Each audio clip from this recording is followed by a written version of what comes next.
Currently, Lorna is going viral for all the wrong reasons. She is an executive at JPMorgan Chase, but she's been accused by this man, let's call him Rana, for basically making some outlandish sexual advances towards him and even drugging him and using Viagra and rubies on him to get him to perform for her.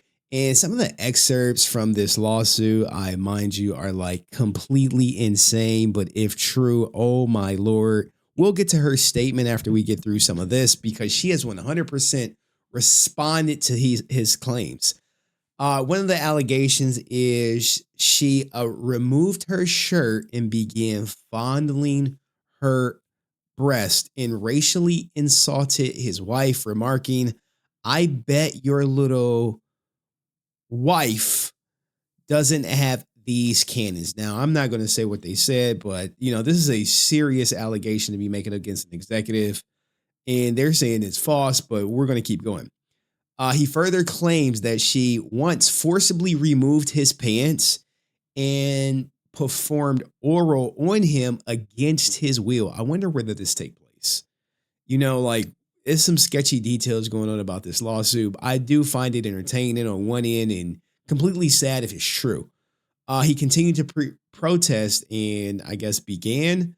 The complaint says she repeatedly reminded him that she owned him and that she controlled his promotion and bonus, which he understood as a threat that she would block both if refused.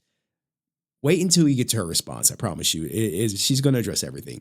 Twice, he claimed that she propositioned him for oral in the office, on one occasion asking, "Birthday BJ for the brown boy, my little Indian boy." Now, this sounds too crazy to be true, but they are saying it's two conflicting stories right here, right?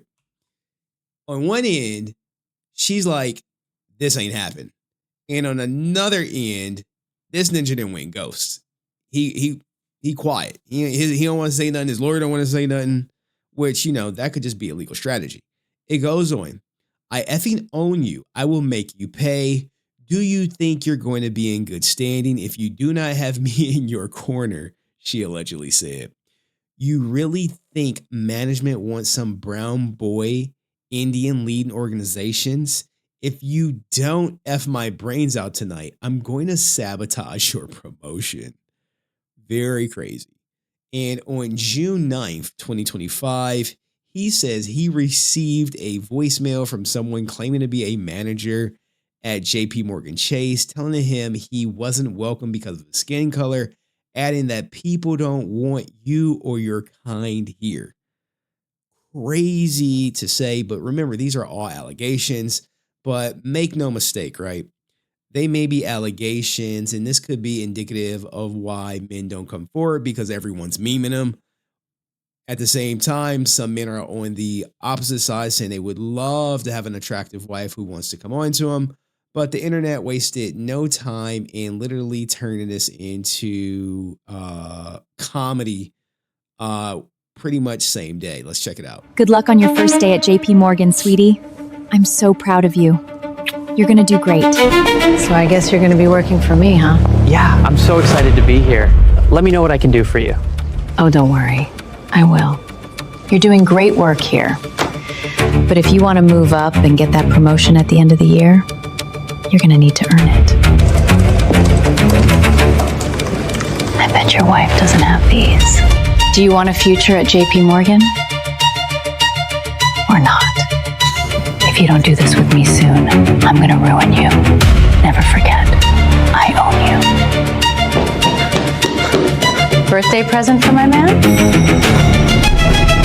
You're gonna need to earn it. Hey, sweetie, is everything okay? Yeah, everything is okay, but that meme may not be. I mean, people do find it funny and it's entertainment. I can see the entertainment value because, you got an attractive or, universally attractive boss hitting on you. Every guy's dream wants that. But at the same time, if you're married and it's true, your performance at sexual performance is going to dictate your pay and your bonus as opposed to you working for this boss babe. You like these cannons, don't you? They're all mine, and I love showing them off. Feel that power? That's the boss lady energy.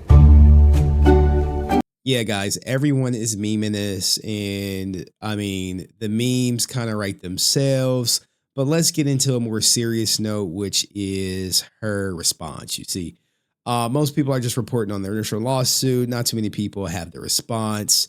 And let's get into this article compliments of the New York Post. So first and foremost, we already know this guy filed a lawsuit. He accused her of basically turning him into one of her sex slaves by drugging him and giving him Viagra and threatening to slash his bonus if he did not comply. Emphasis on threatening to slash his bonus if he did not comply, because that's going to be pivotal to her response when we get to it. Now, it is odd that the Daily Mail broke the story Wednesday evening, citing lurid details from a now retracted court document that has since been withdrawn for corrections.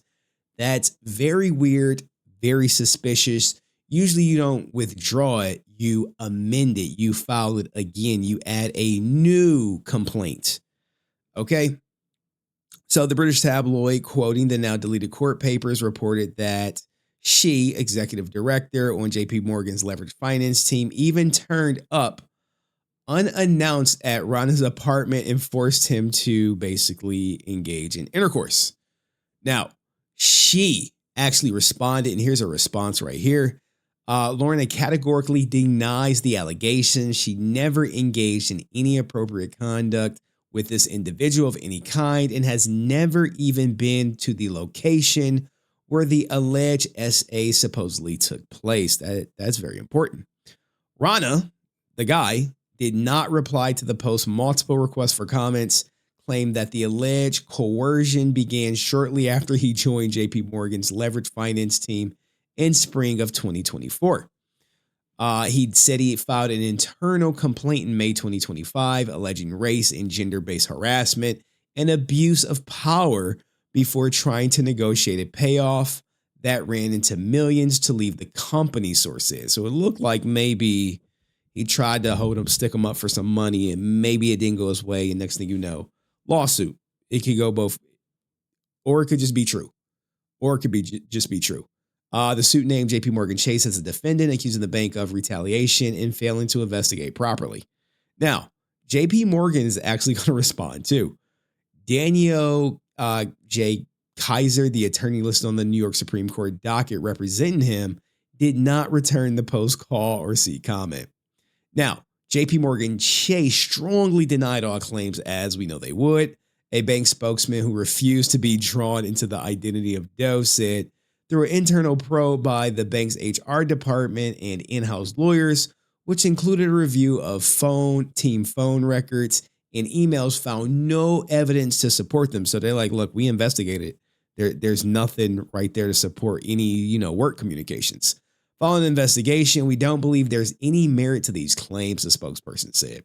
While numerous employees cooperated with the investigation, the complainant refused to participate and has declined to provide facts that will be central to support his allegations. I mean, the story did look a little bit bare in the lawsuit, but I mean, the damage to her reputation is done. It's done. It's finished. The Post later learned that Rana did not report her. So he put in the lawsuit that he reported her. They like, no. The two were simply colleagues on the leveraged finance team, which work on large corporate acquisitions, mergers, and buyouts. Furthermore, people familiar with the matter said that she reported to managing director Brandon Graffio, while Rana was supervised by another managing director, John Walter. It means she would have no sway over the size of his annual bonus. So this kind of, in a roundabout way, pokes holes in his theory that she controlled his bonus. That's what they put that in there for. Now, one of the colleagues described Rana as a former basketball player at Rutgers and socially awkward, but someone who met the requirements to remain at the bank. I don't know what the requirements are to be at the bank. Friends of her who are still working at JPMorgan, said she is viewed as internally as a top performer. It's ironic that you're accused of forcing top onto somebody and, revered as a top performer. I mean, that's just irony. He has tarnished her with a complete fabrication. I agree, though. If this story is false and he just ran with it, thinking he was going to get a quick buck and he never refiles, there should be some type of consequences for him, but I doubt there will be. And that was said by one who is not authorized to speak to the media. So basically, she literally has friends speaking out on her behalf, even though they're not authorized to speak to the media. As the article continues, her own LinkedIn profile shows that the NYU Stern School of Business graduate and wine enthusiast spends her spare time outside of work volunteering for Minds Matter, a nonprofit that helps underprivileged youngsters achieve their dreams of going to college. I guess that's great. Now, property records indicate that Rana, the guy, to an apartment in Manhattan's Kips Bay neighborhood and a $1.7 million family home in Fairfax County, Virginia. Rana's journeyman career in finance has included Hallman Key, Credit Suisse, TCG Capital Markets, Morgan Stanley, and the Carlyle Group before he joined JPMorgan. So he has a strong financial background. She is at the top of her game. But what do you believe, right? Do you believe that she forced neck and said all these lewd things to him? Or do you think that this guy is just out for a cash grab? Maybe he got cold feet when he started pushback and he got national attention. Let me know in the comments section. If you're new here, make sure you subscribe and don't forget to hype the video. See you in the next video. Peace.